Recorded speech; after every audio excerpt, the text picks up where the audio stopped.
Hello, and welcome to this episode of More Than This. I'm going to be diving into one of my absolute favorite topics, exploring the magic, medicine, and mystery of the goddess with all of her many faces and her mythologies and all the way she awakens within us. The goddess truly teaches us that we are so much more than this. So let's begin, as I begin all of my gatherings, with an opening ritual. So for today's setting of the energy for this episode, what we're going to be working with are 2 candles. So if you have a candle available to you, I invite you to grab it now. And I'm going to be using 2 candles that, for me, really speak of what I want to convey in this episode. The dialogue I want to awaken within you, the question on the lips of the goddess that is often an inquiry into who we are, what brings us meaning, what do we value, and opens the gates to being so much more than whatever our present circumstances are. So the candles I've selected have 2 sigils on them. So I'm going to begin with this one. So I invite you to light your candle along with me. This is a question mark, upside down. I'm recording this in November, and it's the season of going into decline. You know, the world is darker here in the Northern Hemisphere. So I developed this sigil to indicate the inward journey, the interior journey, the journey into Hecate's cave, where the question becomes, who am I at the core of my being? Who am I on the inside? So, as is my practice, we begin the ceremony by purifying and cleansing the environment with 3 counterclockwise motions and just feeling the release of tension and so on in the space. And then we bring it to heart center, and then we cast ourselves in the protective energy of the eternal flame of the goddess. 3 times round and back to heart center. So that is the question about the interior world. Who are we on the inside? The dark goddess, if you like. And then in spring, as the wheel tips and turns, the question becomes, there you can see it now. The question becomes, who are we on the outside? Who are we as a solar creature? Whereas this is about the lunar question inside. Persephone of the underworld, this is Persephone's return in this spring. So I offer you the blessing of both questions. If you're listening and not watching to this episode, I will pop a link in the notes where you can access those sigils if you like. Our invocation for our time together is a poem from my upcoming book, Entering Hecate's Cave, The Journey Through Darkness to Wholeness. And this is the poem that I've selected as the opening of the book to set the energy of this exploration, the very interior exploration, the downward pointing question mark sigil. She crouches in the corner, shivering from eons of damp neglect. Then Titaness with eyes shooting fire arrows.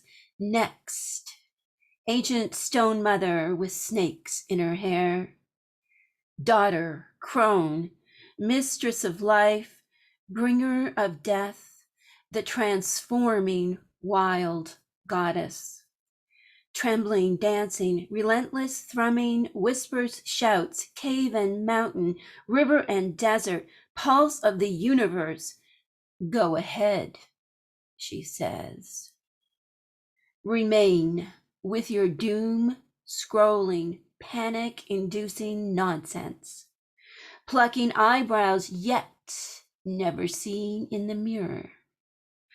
I'll still be here, getting water all over your bathroom floor, sitting at your desk in the corner of your bedroom, black eyes watching you sleep, legs stretched out from the kitchen chair. Watch out, don't trip. Until you see that it is a reflection. I wrote that poem in a way to capture the essence of how I personally experience the goddess. That she is a presence, a force far greater than me, and yet is also completely within me. That whatever she is lives and breathes in every molecule of my being. I named this episode Remember Goddess is Within. That's after a reclaiming chant. Remember the goddess is within. And I think for some of us, it's about on forgetting because we've been so conditioned by our upbringing, by culture, perhaps by the religion that we belong to. We've been so programmed to think that the divine, God, to me, God is a feminine, God is a woman, that whatever this is so much greater than us, and that we are completely and utterly separated from it. For me, I have a very distinct memory of the first time I connected to the goddess within and without and everywhere. I'll pop a link to that reclaiming chat in the notes as well, so you can listen to it for yourself. It's really so evocative, and it's great fun too.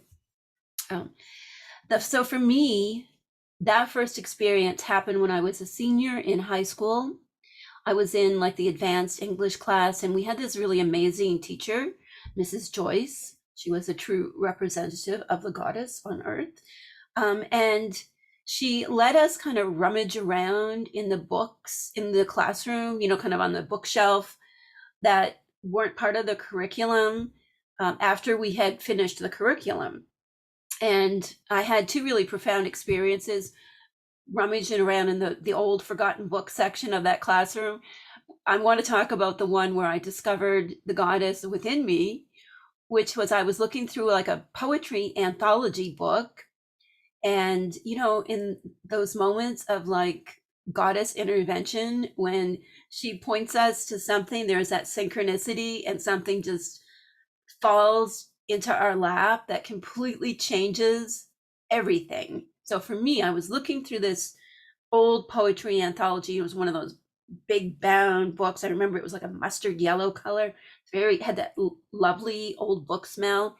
And I was leafing through it, and like a miracle, I turned to a page. It was a page, it was a poem on this page, and it was called Ode to Cynthia, I believe, by the poet Ben Jonson. So this is like in Shakespeare's times, roughly. And it was called Ode to Cynthia. And I was like, that's my name.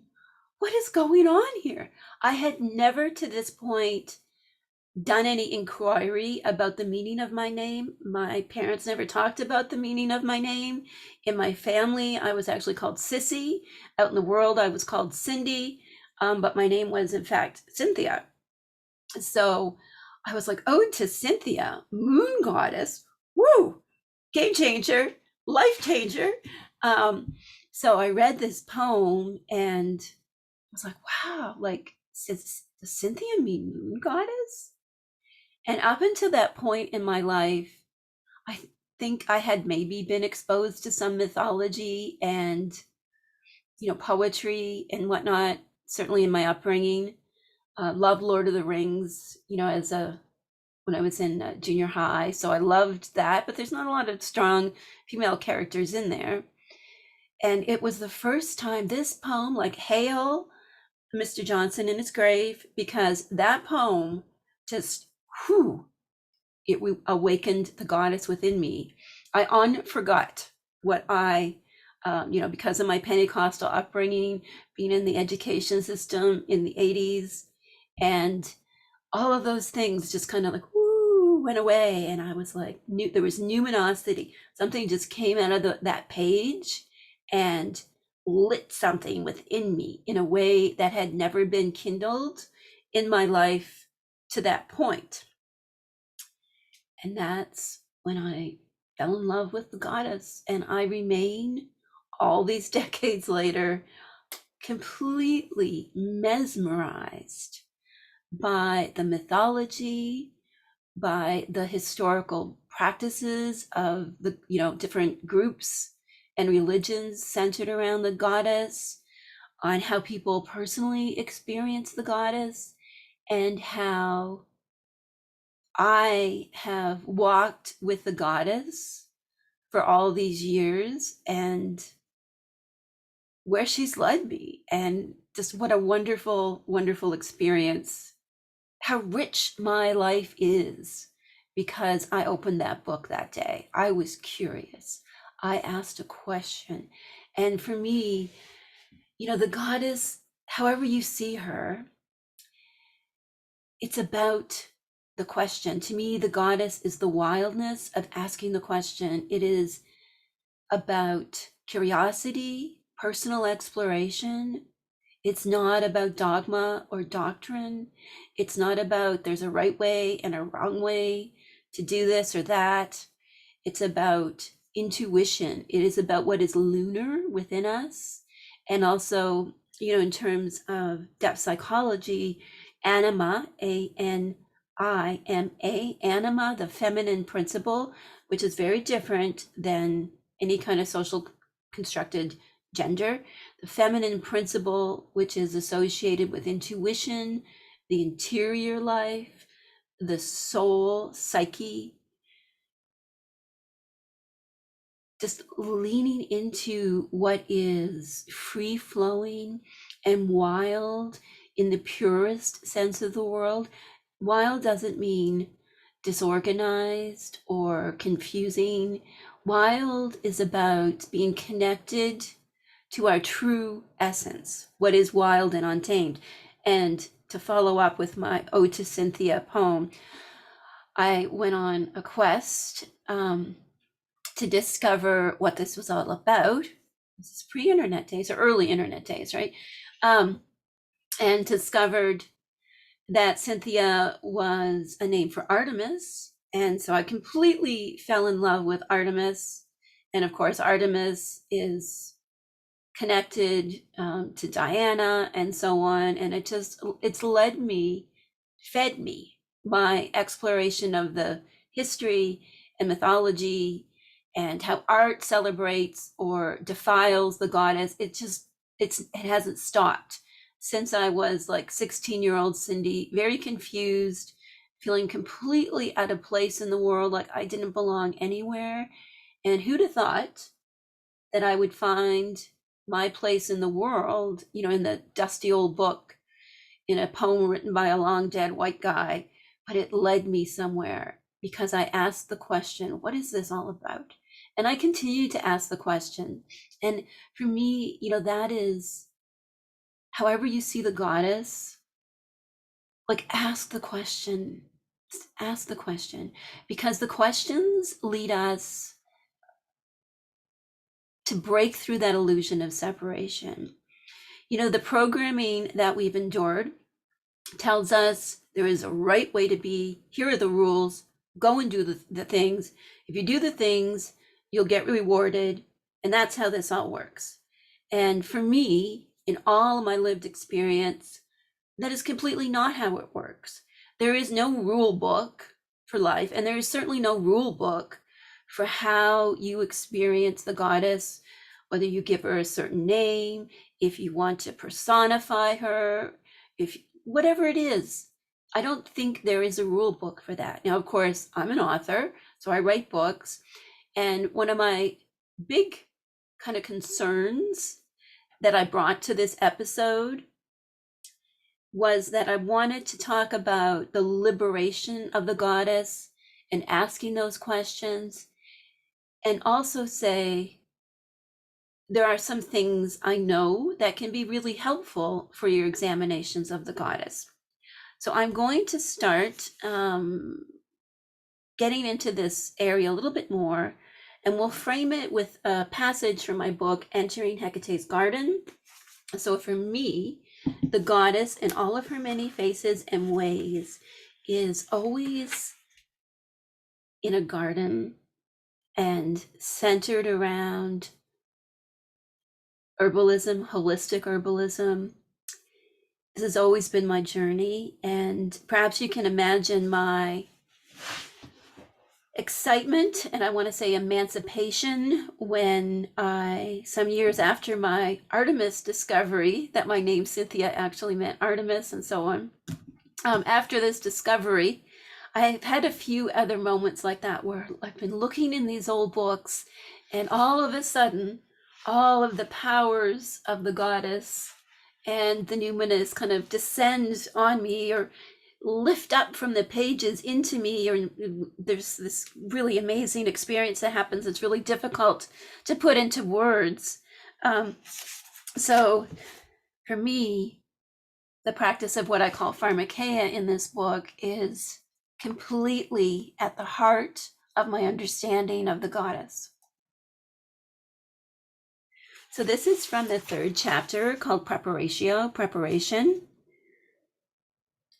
And I open the chapter with this. Separation is an illusion. The sacred fire is found within.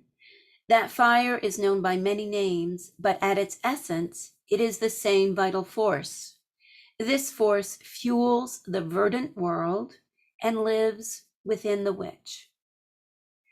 The key of this fire is the quest for understanding my life's purpose within the mysterious fabric of the universe through the mysteries of pharmakeia.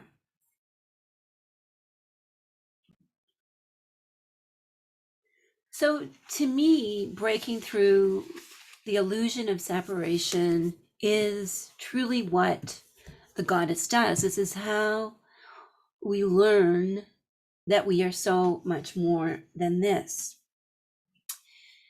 Of course, in my writing, I am well known for my books centered around Hecate as a face of the great goddess. That for me, I had a moment of awakening again when I was folding laundry one night, and I had this experience that was truly numinous, where I just heard a voice say very quietly, "It's time." And I knew that to be Hecate. Now, for me, where I was then, I knew a little bit about Hecate. I'd long been studying mythology, Wicca, and so on. I was really into it. Didn't have a big understanding about her, but I decided to ask the question, what does this mean? Who is Hecate? What's this all about? Again, the goddess comes to us with her smirk and a question on her lips. She, on the tip of her tongue, and on that tongue right at the tip, she's asking us questions. She's asking us to question who we are, what brings us value, where we have joy, how we can heal. She asks those questions. She doesn't ever dictate. She asks questions. So I write about Hecate, of course. The goddess is often depicted as three-formed, which I believe is an attempt to get at her complexity, her numinosity.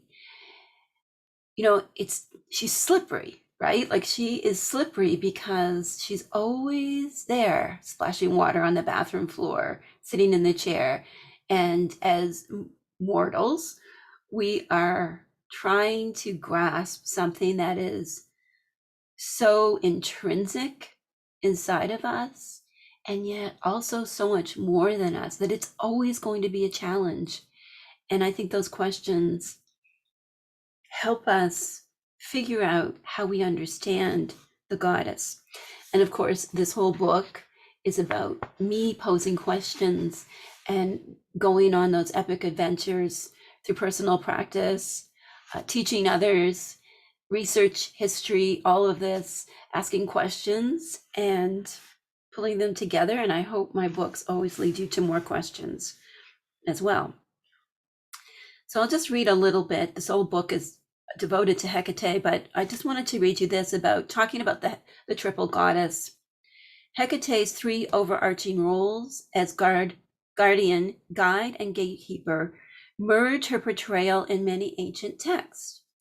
From the ancient connection with the moon, the three phases of the moon, to the modern neo-pagan version of the triple goddess, often depicted as maiden, mother, and crone, the common thread is Hecate in the roles of guardian, guide, and gatekeeper. So you can see that's me asking the question, what does this all mean?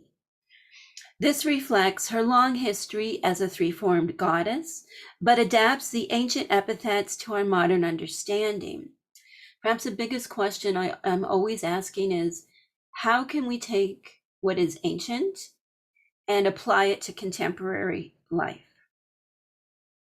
The ancient epithets associated with this model of Hecate are Enodia or Enodia, Lampadios, and Kleidokus.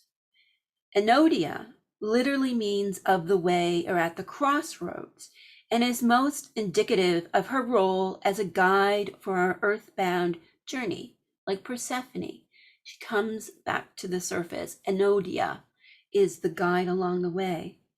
Lampadios means lamp bearer or torch bearer, representing Hecate as the light in the darkness of the underworld, and yet she is also the darkness.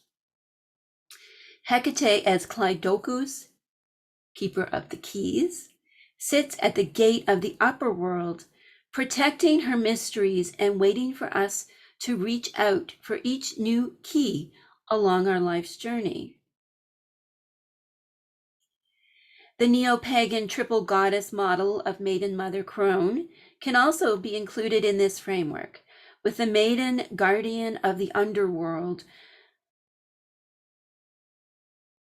in the role of ancient virginal warriors, the Lampades, they were called, torch-bearing nymphs, or think about the Amazons. The maternal figure being our guide through life, very much here in the spirit of those great mother goddesses and even Demeter, and the matron, rather than the crone, being the wise gatekeeper of the heavens. So at the time I wrote this, I still had not resolved my crone complex and had a lot of difficulty seeing the goddess as the crone. So this has been written, we're talking 4 or 5 years ago at this point. Since then, I had an experience of the crone that I'll talk about in another episode. The crone literally arrived in my driveway. It's very otherworldly. And I've resolved my crone complex. The crone is certainly such a beautiful aspect of the goddess. And if you see her as such, that's beautiful. She will come to you how you are meant to perceive her. There have been so many books along the way that have helped me to reclaim the wild goddess within me and to connect to her as anima mundi, soul of the world. It's truly how I see the goddess, that she is the feminine force that births the universe. She is the dark night sky from which all life sprang. One of my favorite books to recommend is The Dance of the Dissident Daughter by Sue Monk Kidd. Sue Monk Kidd, of course, is an amazing author of sometimes memoir and at other times fiction. So this is a short passage about the initiation into that awakening that the goddess is within, from The Dance of the Dissident Daughter by Sue Monk Kidd. Initiation is a sacred disintegration. Despite its pain, we carry the conviction, often only faintly, that even though we don't know where we'll end up, we're following a soul path of immense richness, that we're supposed to be on this path, that it's required of us somehow. We move in a sense of rightness, of lure, of a following a flute that pipes irresistible music. And for me, being a goddess loving warrior, that is really what it's about. It's following Enodia, following Lampadios's torches, and claiming the keys of Cleidocus, and just allowing all of that beauty and joy and pain. Because if there is a lot of chain breaking that has to occur, this is going to take us a long, long time to break free of the programming, break free of the past. And in a culture that so much denies the sacredness of the feminine, although, that has been changing, but we're not there yet. There is still the overarching idea of God as a distant masculine figure that sits on high and is both pure love, yet also has all these ridiculous rules that if we don't get things right, then we're sinners and we're going to go to hell. So that's quite confusing. That the goddess is the opposite of that. The goddess to me is this unconditional force that contains all things. And while I'm talking about the fabulous Sue Monk Kidd, I also want to mention the text that to me most evokes how I understand the goddess, which is an ancient writing that's called Thunder, Perfect Mind. It's an ancient text that talks about how the goddess is both life and death, that she is both virgin, whore, married woman, that she's both maiden and aged woman, and that, she is both motherless and the mother of all. And this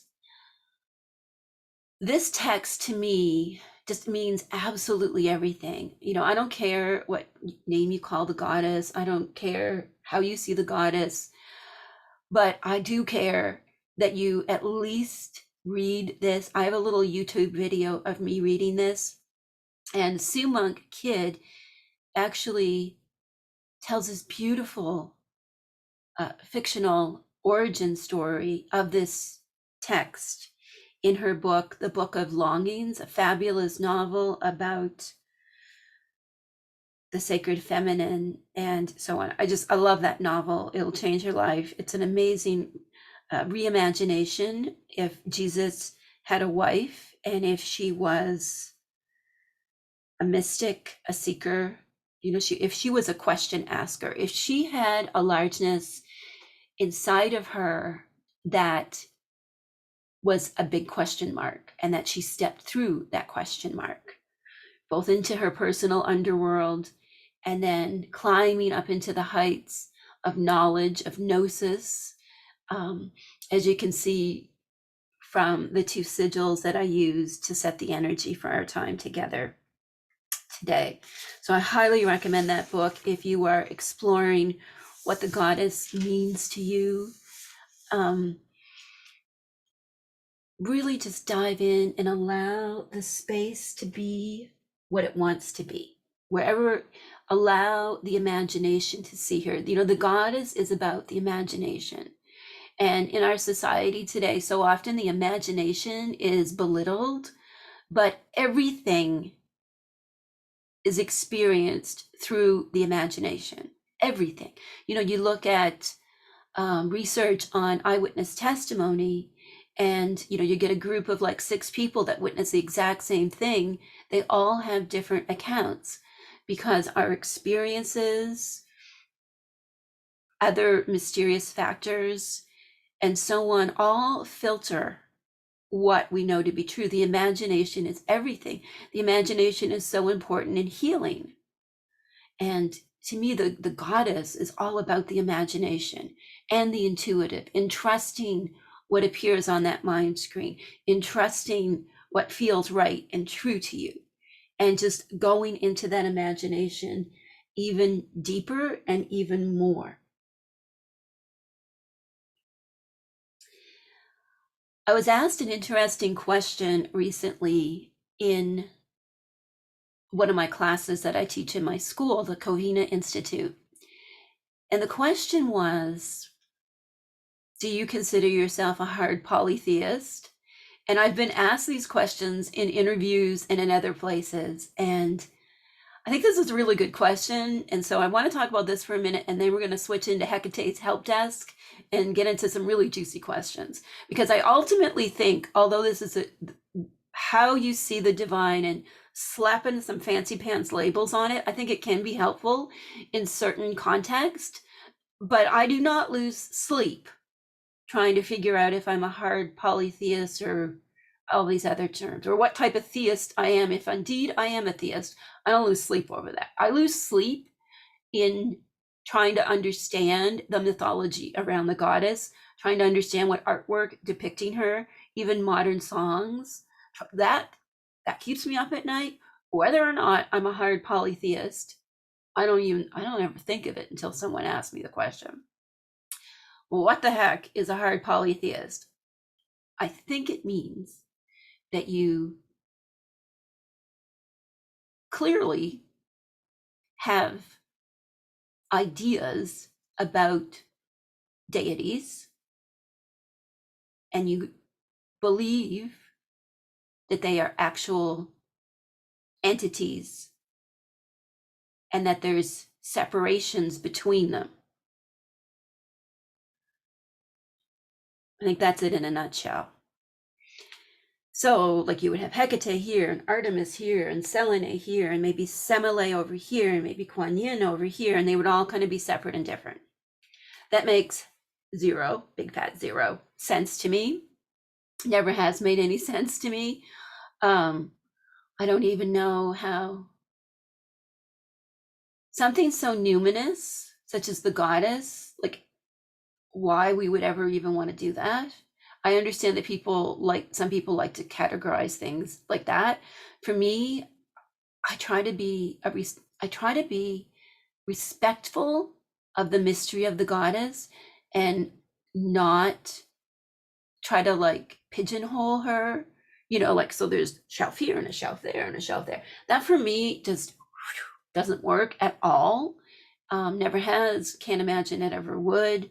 I didn't even own a statue. Well, I own the Persephone statue. If you're watching this, you can see the antique bronze Persephone behind me. I bought her at an auction when I was really young.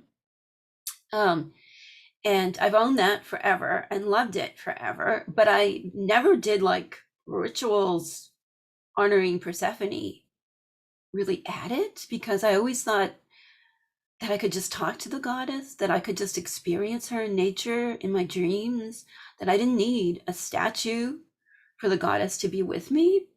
I didn't even own a statue of Hecate, because to me, Hecate is anima mundi, soul of the world, that she's a force of vitality, something so much bigger. I didn't own a statue of Hecate until I decided to write the blog. And one day I was like, oh, I should get a statue of Hecate, because that would be really amazing in pictures. And from a teaching perspective, I could use this statue to help others imagine what the goddess might be to them, what Hecate might look like to them. So I'm certainly not a hard polytheist. I don't even think I'm a theist. I believe that there is a force, a sacred force that for me I experience as feminine, not picking on anyone who sees it as masculine.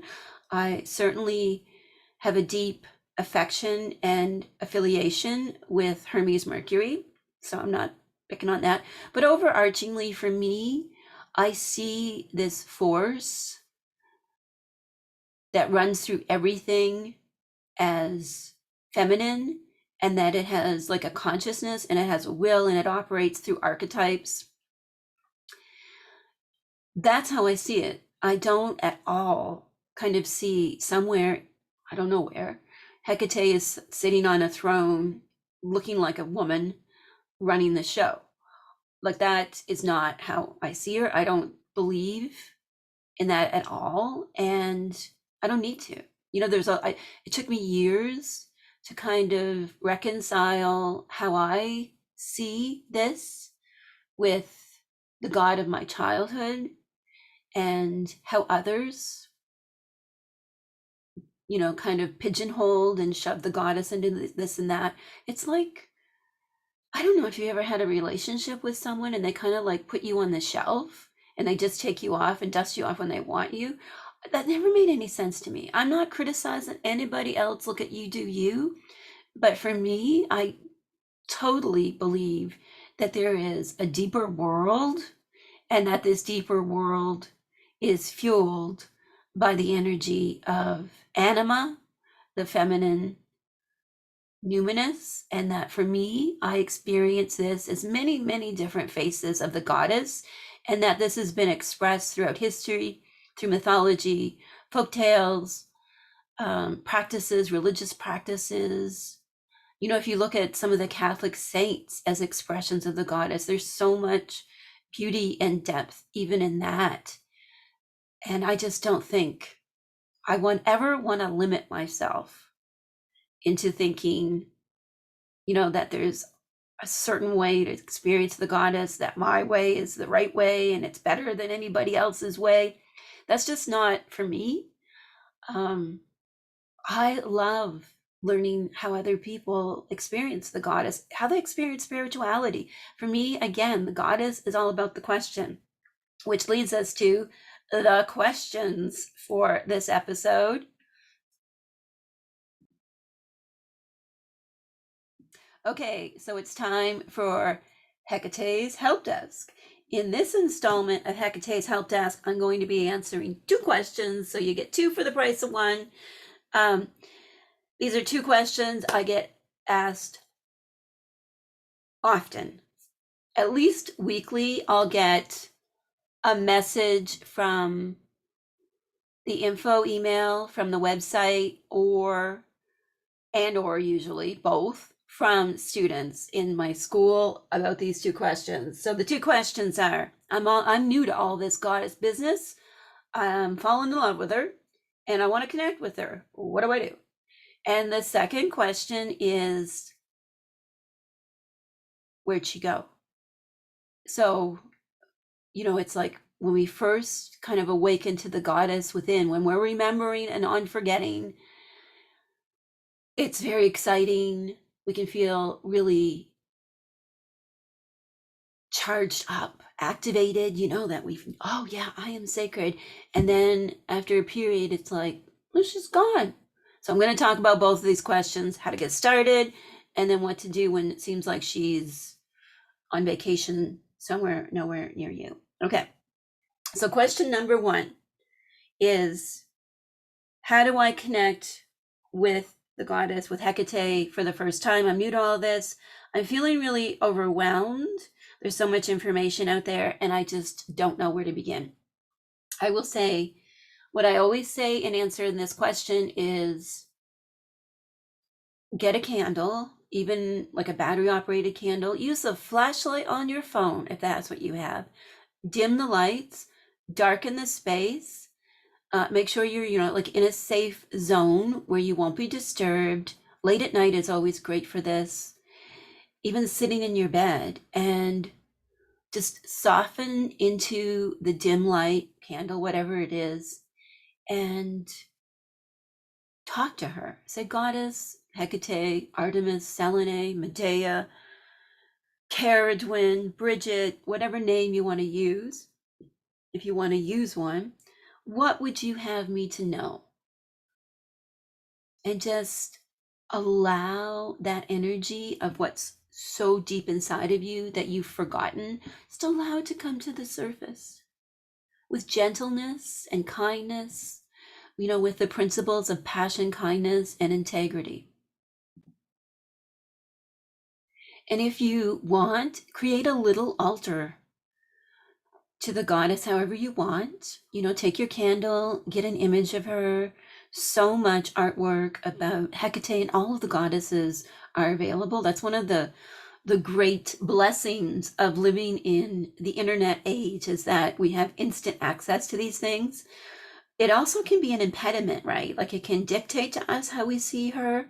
So I always encourage to explore different artwork and see what thrums, see what kind of boom, you get that ping, right? You get that bounce, that your heart bounces out towards it. You get that energy, and then use those images. Don't think that there's a right one or a wrong one. Just follow that heart truth and choose an image. Have your candle. It's all you need to create an altar. Doesn't have to be super elaborate. Add more if you want. One caveat on altars that I will say, in that my personal experience, and also observing what goes on with my students, that the fussier, the busier the altar, the more likely we are to have difficulty connecting to what the altar is designed to do, which is to awaken us to the deeper world, to the goddess, and so on. So keep it simple, keep it lovely. Beauty is part of the goddess, so don't let anybody ever diminish your personal aesthetic, whatever that may be. And don't listen to anybody who trashes aesthetic as an important part of the goddess. And then just go from there. The Keeping Her Keys book is a great place to begin. If you want to get into herbalism, this is kind of, I would say, it's an intermediate book on herbalism. Certainly some things that anybody can do, but definitely some really complicated, really advanced stuff in there too. Lots of classic books on the goddess. I mentioned Dance of the Dissident Daughter, which I think is a great place to begin. Starhawk's early book. There's lots out there that allow you to ask questions and find your own personal answers than being dictated to about, you have to do it this way or you have to do it that way. I honestly read somewhere in a book, and this has always stuck with me. So they were talking about like how long it takes to be reincarnated, and they like ascribed a certain amount of days to it. And I was like, well, that's really interesting. And then of course I had to ask the question, like, how would we actually know that? And why would it always be a certain number of days? Wouldn't some of us need longer on the other side? So, I would say, like, avoid any of that business. Certainly use the social media, to do your research and find what feels right. Use books. Mysteries of the Dark Moon by Demetra George is another great one.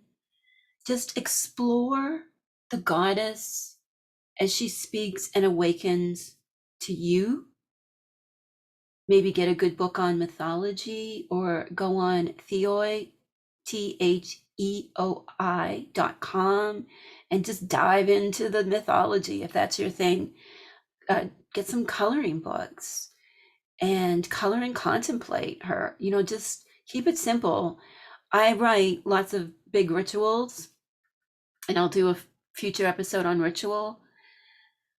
And find one that makes sense to you and do it. I like to space out rituals. I only teach 4 rituals a year because I think over ritualing can be really detrimental. to our experience of the numinous. So don't do too much. Don't strive, allow. Have a very mindful approach. Maybe read books on mindfulness if you're not used to having a mindful way of being in the world. So Full Catastrophe Living by John Kabat-Zinn is a classic because the goddess calls us to be mindful. She calls us to be present here in the moment and to be creating our reality. We're always creating our reality anyway. It's always through the imagination. And the difference is that we become awake to the fact that we're doing it and we can become intentional about that. So you don't need fancy things. You need maybe just close your eyes if you don't even have a candle and say, what do you want me to know about you? And begin slowly, steadily, riding her ways, which will sometimes be exciting, and you'll feel held, and you'll have these beautiful experiences of synchronicities, and your dreams will be lit up, and it will be amazing. And then there are the other times, which leads us to our second question. Where'd she go? Okay, so first I have to say, you've already heard most of my answer in answering the first question.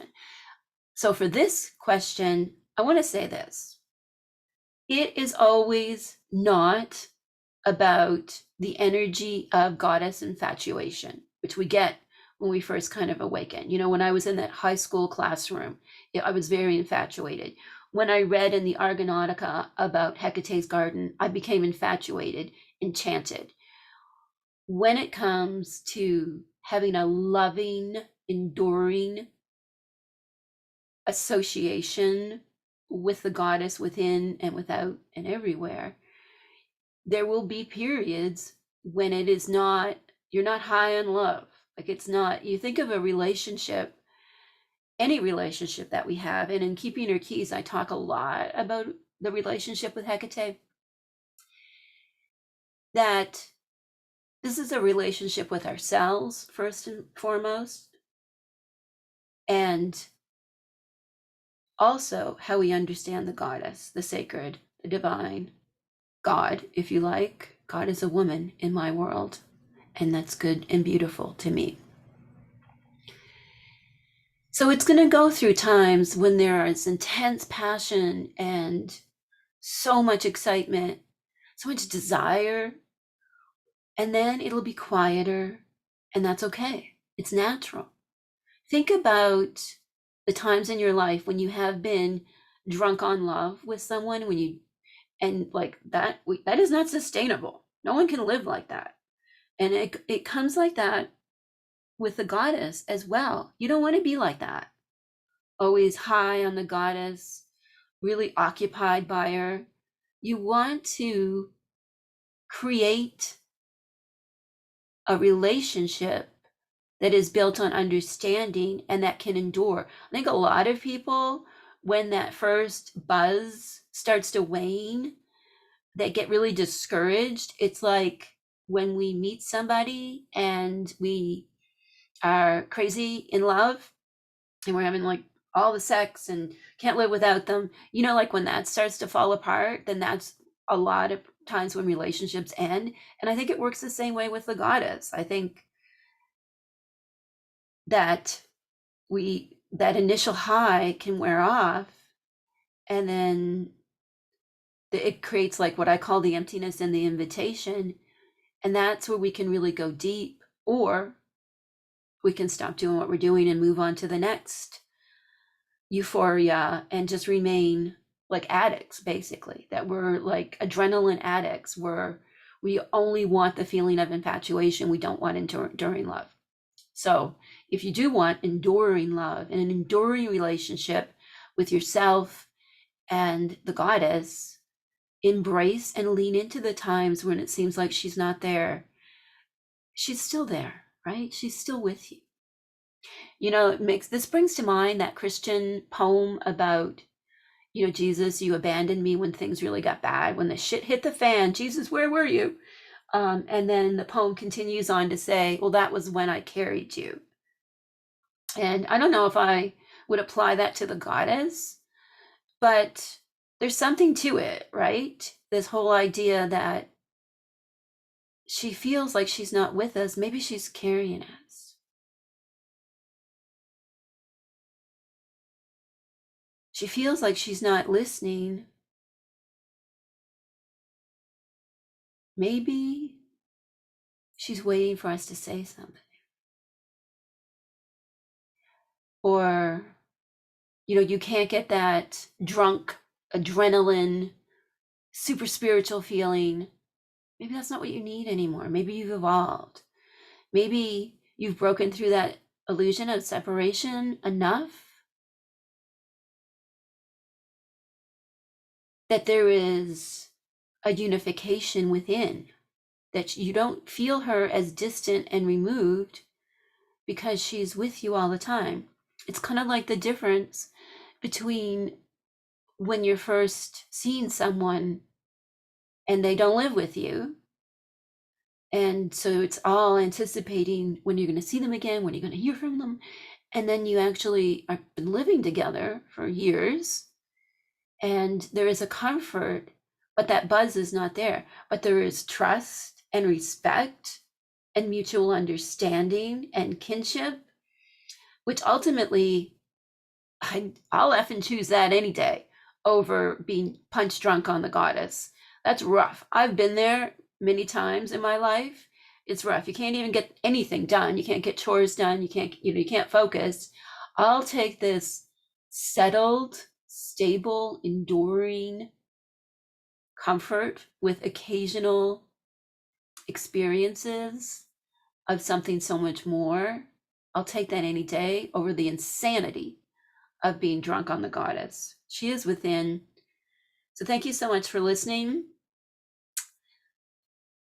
I am going to conclude this episode, this time together, our sacred circle exploring the goddesses, with another of my poems. This poem hasn't had a home in a book appear for it yet, so I'll read that to you just to say goodbye and see you next episode. My goddesses are wild and free, inconvenient, independent, rebellious, resistors, revengers. My goddesses are wild and free, hunting the wicked, conquering monsters, turning fools into swine, driving dragon chariots across the sun, shining pale moon beams, burning torches, all the stars above and the deepest depths.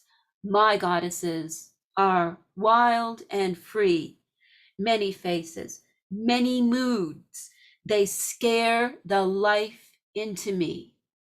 Shakers, movers, chain breakers, dream haunters, screaming whispers, dead silence, enduring, changing, fleeing, remaining, my darkest desires, my brightest dreams. My goddesses are wild and free, death walkers, truth talkers, troublemakers, impatient with fakers, claiming those they desire and casting others into their fire. My goddesses are wild and free, answering my call, showing up uninvited, forever traveling their road, leaving a trail that I must follow. My goddesses are wild and free.